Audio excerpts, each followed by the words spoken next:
Yeah, I'm always cool and calm. It's the only way to be when you're in the cage where you get your head knocked off. On September 4th, 2021, Paddy the Baddy Pimblett made his UFC debut against Luigi Vendramini. Not without his share of adversity,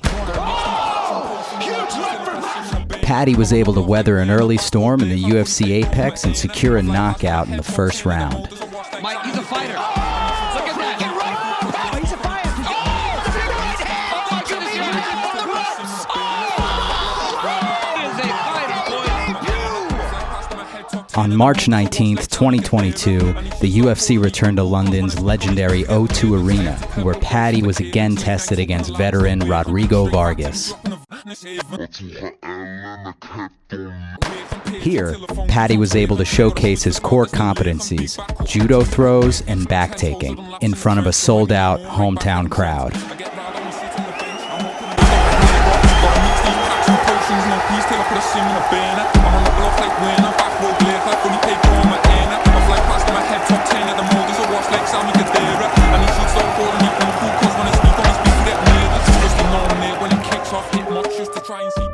Despite 2 consecutive finishes inside the octagon, a portion of the hardcore MMA fan base still considered Paddy the Baddy to be just another hype train from the B leagues. And like any hype train, the community will seek out countless reasons to poke holes in this young lad's legitimacy.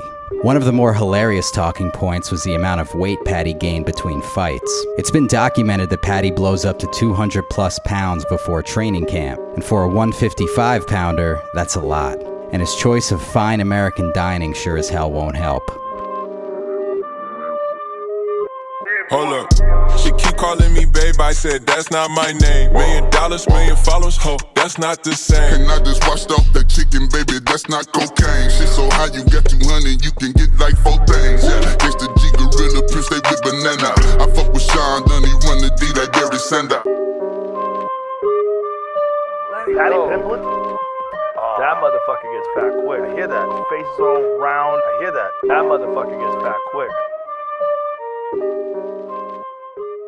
I get fat shamed terribly. Terribly? I'm not being funny when... I was going to say, it just makes me laugh when people slightly Photoshop you. Yeah, just enough. About to say. Just enough. Like that one, someone Photoshopped me and people were sending me that like 4 now.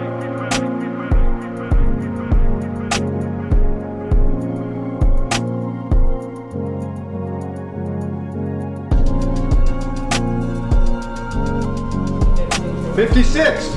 156 for Paddy Pimblett. For everyone that tried to fat shame me and say I'd miss weight or fucking, what was it? Pull out. Kiss me ass. Jordan limit has never been finished. Will Paddy be the first?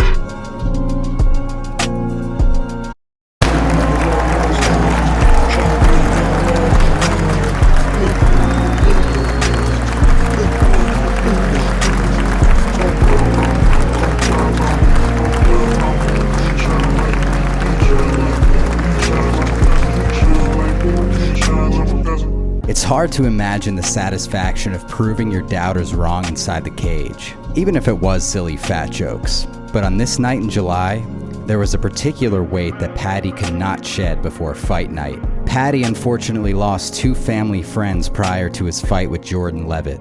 A 4-year-old child named Lee, who lost his battle with cancer, as well as a hometown friend named Ricky, who committed suicide the night before weigh-ins.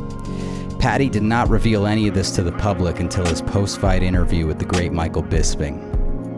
I wanna dedicate this fight to little baby Lee, little warrior, more of a fighter than any of us will ever be. But also, I woke up on Friday morning to a message that one of my friends back home had killed himself 5 hours before me weigh-in.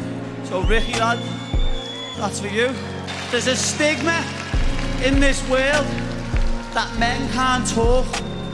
Listen, if you're a man and you've got weight on your shoulders and you think the only way you can solve this by killing yourself, please speak to someone. I know I'd rather me mate cry on my shoulder than go to his funeral next week. So please, let's get rid of this stigma and men start talking.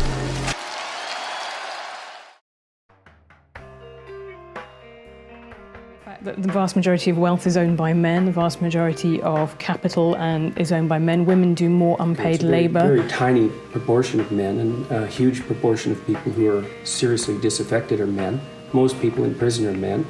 Most people who are on the street are men. Most victims of violent crime are men. Most people who commit suicide are men. Most people who die in wars are men. People who do worse in school are men. It's like, where's the dominance here, precisely? 76% of all suicides are male, and that this silent killer is claiming the lives of more men under 45 than anything else. Doesn't that trouble you? Because it troubles me. These are our brothers, fathers, uncles, partners, sons. These are our friends, and they decide to die. Women, children, and dogs are loved unconditionally. A man is only loved under the condition that he provides something. Fellas, when you meet a new girl, what do your friends ask you? What she look like? Ladies, when you meet a new guy, what do your friends ask you? What does he do? What the fuck does that nigga do that can help you out?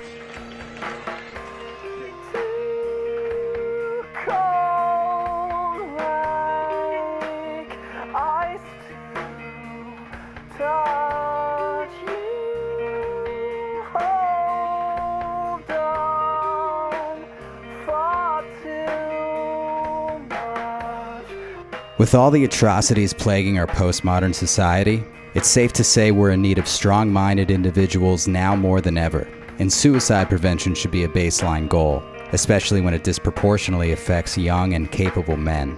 It's refreshing to hear a UFC fighter use their platform in this way, because even if it saves one life, it's totally fucking worth it. So thank you, Paddy. We promise we'll never call you fat again.